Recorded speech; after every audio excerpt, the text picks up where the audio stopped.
Hey, welcome to my channel. I'm Elma. Thank you so much for joining me for this bullet journal setup video. This is going to be my first and hopefully not my last. I do hope you like this kind of videos, but I thought that I would share with you one of the ways that helps me stay on track and stay organized with my day-to-day life, like activities and tasks and stuff like that. And it's using the very cliche but very useful bullet journal. Let me just first say that mine is not like very decorative or very artsy. It's kind of like to the point. I just need this to be efficient unless I get bored really easily, and I'm the kind of person who likes to keep things simple. I like to blabber a lot, but I like to keep things simple. Just keep on watching. If you like this video, please give me a thumbs up and let me know in the comment section if you want to see more of these kinds of videos, and also subscribe to my channel, and let's just get into it. I do hope you like this video.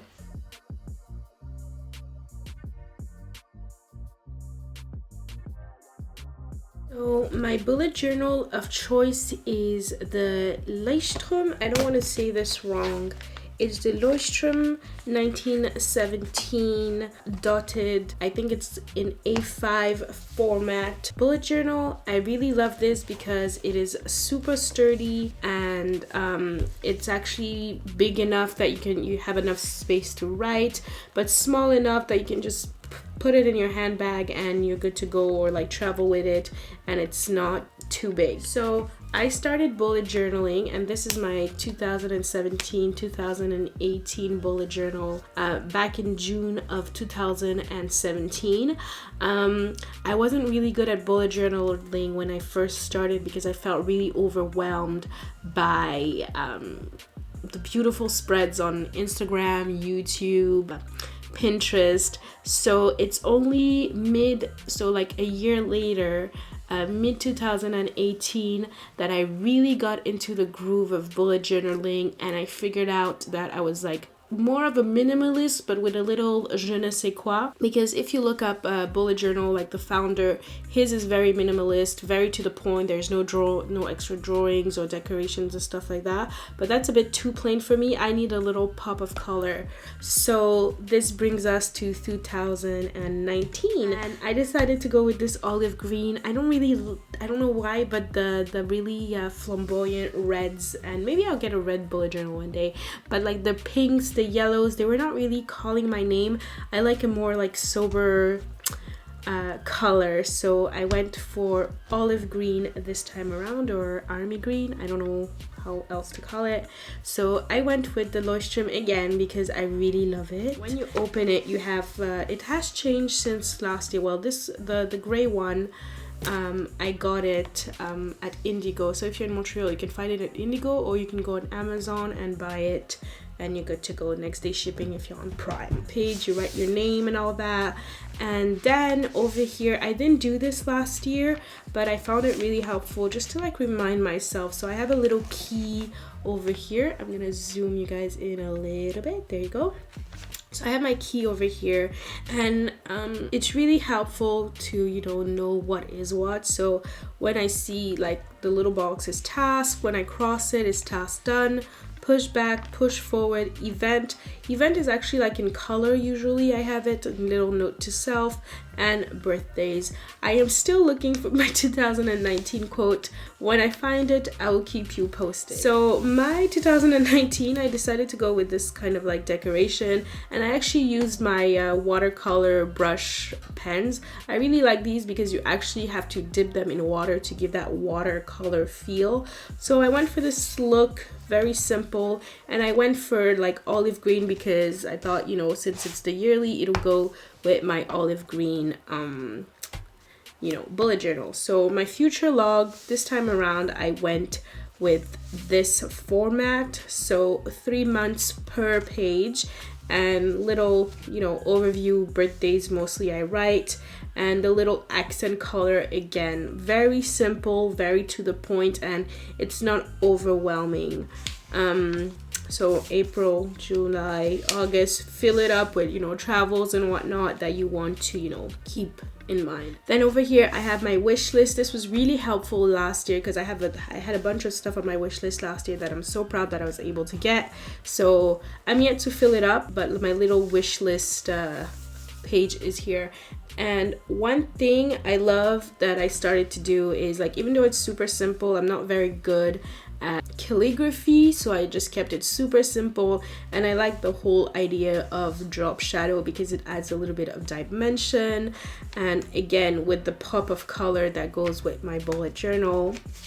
Then over here I have my book log, and so far I've read The Labors of Hercule by Agatha Christie.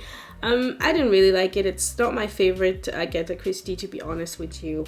So there's that. Again, drop shadow because it's a thing. Then over here I have my big expenses. So I did a half page because it just separates from the monthly logs.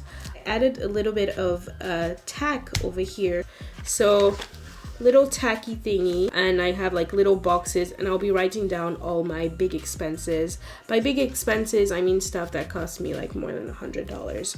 I just want to keep log of that, and I'll maybe probably do another one in the middle of the year again. Over here I have my January spread, and I have a little space. I made it smaller over here so I have space to write down a couple of things, so like birthdays, and again a drop shadow. So the theme of January is yellow, so again yellow. I don't know why I wrote this in green, it was supposed to be in yellow, but whatever, you know, you make mistakes, it's your own thing. So I usually have my monthly overview. Then over here I have my tracker. So I started using trackers in, like, I want to say, yeah, June of 2018, and have never looked back since, and it has evolved throughout the months. So I'm not gonna share all the stuff I'm tracking because I find it quite private, but this form of a tracker I find so helpful because you just have the days of the month, and then you just color in you know, just to track. So over here again, drop shadow.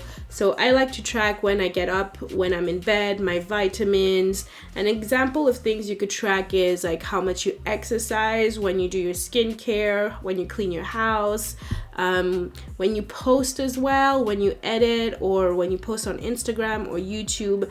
Like, that's things that I find that's so helpful to track. And upon tracking, I have a better overview of like my lifestyle. So you can even track your mood and stuff like that. But I'm not too into like mood trackers and stuff like that because I have an app for that. Well, but especially track my mood like during my period, TMI, sorry. But you could track that as well. So it's really up to you. I like this format because it's so easy. And what I usually do is I group them kind of like by category, so of what you're doing. And then again, I did the whole half page method. I really like this because I feel like it's a nice separator to the rest of, you know, the weeks of the month. So first here I have a video planner. So I have actually 8. My plan is to post 8 videos this month. I don't know how that's going. I don't think it's going well because obviously I haven't posted yet. And over here I have my progress log for YouTube and Instagram. Then over here is what my weekly spread looks like. So it's very simple. I basically have like the 7 days of the week. Saturday and Sunday I usually have it in the color of my theme, which is yellow, so it's like separates from the rest of the week. And then I just, you know, fill it up. And even if, let's say, your month starts on Thursday, I just do that first, second, third, and you know, it is what it is, like week by week. And then using my key, I just write down the stuff I need to do, and I have like the little color yellow, and you know, Monday to Sunday. And then this is what a random page would look like. So at the very top over here, I will have like a square in the color and whatever, like usually it's like for video planning, let's say. So I write down my video planning. Sometimes I type it out. I have my boyfriend print it out for me and I stick it in my bullet journal. But if it's like easy videos like this, I usually plan it out this way to just give myself an idea of what I need to do for my video. and then again another week. And that's basically the way I plan my bullet journal. Like, simple, but I find that this way for me is so much more effective. I don't waste time. Like, every month is the same thing I have to do, and I find that is so much easier for me because it's not a hassle. I'm not here thinking about, you know, drawing little stars. And I have nothing against anybody who's like drawing anything. Like, if you're very creative and you love that, like, go for it. But I find that personally, it's not a fit. This kind of to the point layout is the way that works for me best. And yeah, so that is my bullet journal. So there you have it. That was my bullet journal setup at a glance. I know I didn't go super into details or draw like on, you know, film what it is that I did, but I just wanted to share real quick and show you that you don't need, you know, to draw and all of that stuff, calligraphy, to have a good bullet journal. This is even not the most minimalistic way of having a bullet journal, but it's my way and it works for me. And I like having this organic form of organizing my life, because yes, the phone is really handy and, you know, you get notifications and everything, but I needed something to kind of disconnect from the phone, though it does work hand in hand with, like, there's this app on my phone that I really love to stay organized when it comes to like YouTube videos. So maybe I'll show you what that is in like an upcoming video if you're interested or whatever. But yeah, if you do like this video and you want to see more of these kinds of videos, give me a thumbs up, comment below and let me know, and subscribe to my channel, and I will see you in my next one. Bye.